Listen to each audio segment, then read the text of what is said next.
Neil, President Trump just tweeted 4 minutes ago about Omarosa Manigault Newman, of course, who departed the White House last year and just wrote a book. When you give a crazed, crying lowlife a break and give her a job at the White House, I guess it just didn't work out.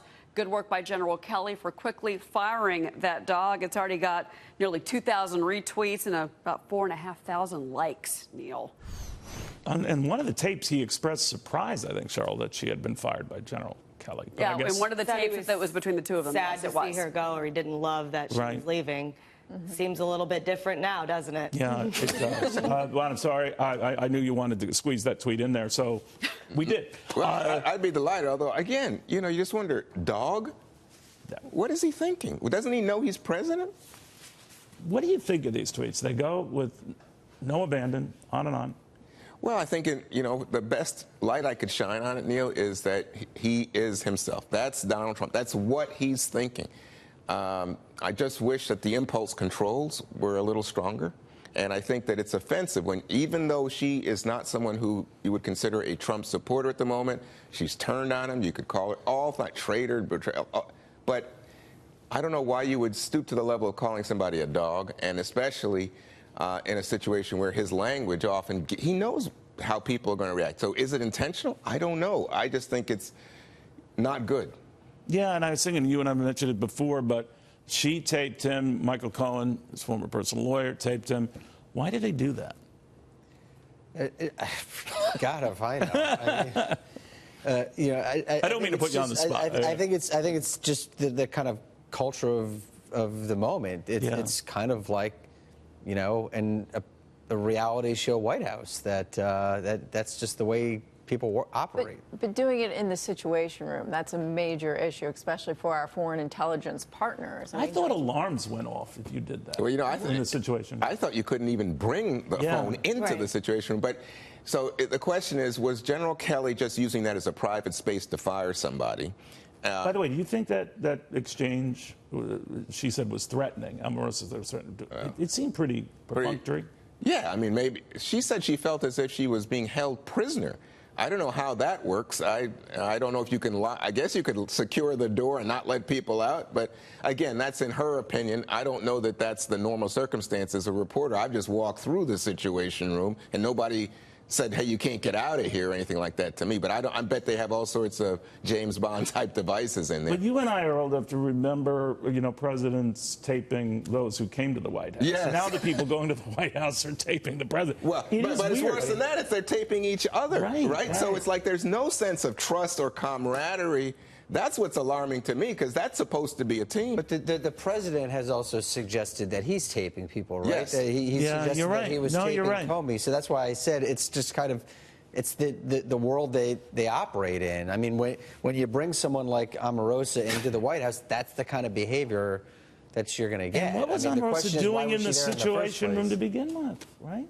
Well, what happens to Omarosa after this? Is there any repercussions for doing Good question. in the Situation? I remember a moment ago, Neil said he and I are old enough to remember. Well, I'm old enough to think, I don't know why this woman's famous in the first place. Exactly what did she do other than be famous? For being famous. Yeah, she's a reality TV villain, right? And then he gives her the job. She had senior staff status, $175,000 salary. You can't get much higher in the White House other than the president, $400,000. So here, and then she said, the president says no one liked her. Everyone thought she was vile and this and that. But she said nice things about me. Right. Yeah. But I think the question you're asking is she prosecuted as a result of this? I mean, clearly she breached some security protocols. If there was a situation being discussed in there, or it was national security issues, I don't think her being fired is a national security. Yeah. No, but taping in the Situation Room. The best. Is there a law that says you can't, to John's point, tape in the I don't think so. No, I think there's a protocol. Like, they take away your phones. And in this White House, at some point, could you speak up a little bit? I just want to make sure I get that. Yeah. Don't take away my phone. Yeah. By the way, we were talking about the president. He's all in political mode here, running for re-election, and he blasted the president governor of New York State. I want you to respond to this one. He called me and he said, I'll never run for president against you. Oh, please do it. Please. Anybody that runs against Trump suffers. It's true. So I know he said almost the same thing when Oprah was considering running, right? What'd you make of that?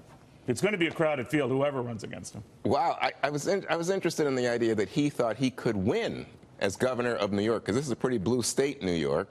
I thought he was just talking about if he was the nominee. No? Yeah, if he ran for governor, right? Is that what? No, I interpret as running for president. Yeah, no, he said, but earlier he said he would have run for governor, and he could have beaten Cuomo. I see. And then he just decided he was going to run for president, and he beats everybody on the Republican and the Hillary Clinton Democratic side. But I think that he has tremendous political confidence. I'm thinking. You could call it that. Yeah, and also, you know, some good intuition. But I was thinking, could he really win in New York State? I don't know. It is a divided field, though. If they can't clear a path and settle on one person, you could have, what, a couple of dozen people? It's early. It's really early. But the question is, who is the leader of the Democratic Party? It's not that early, Juan. We've got a graphics package ready to go. All right. Music and all of that. Is Cuomo a real contender? Or you think he would jump in? Yeah, I think that he has that desire. I think he has the ambition. And I think he has, in his opinion, the track record. We'll see how that goes.